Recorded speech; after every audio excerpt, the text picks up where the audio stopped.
ఇప్పుడు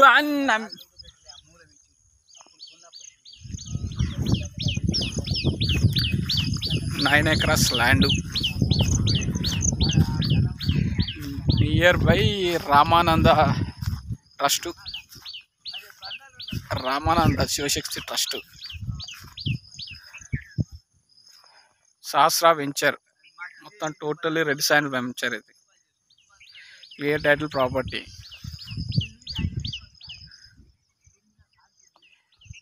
land 22 feets నక్ష road, Nagireddipalli to Chevella కాలువ రోడ్డు.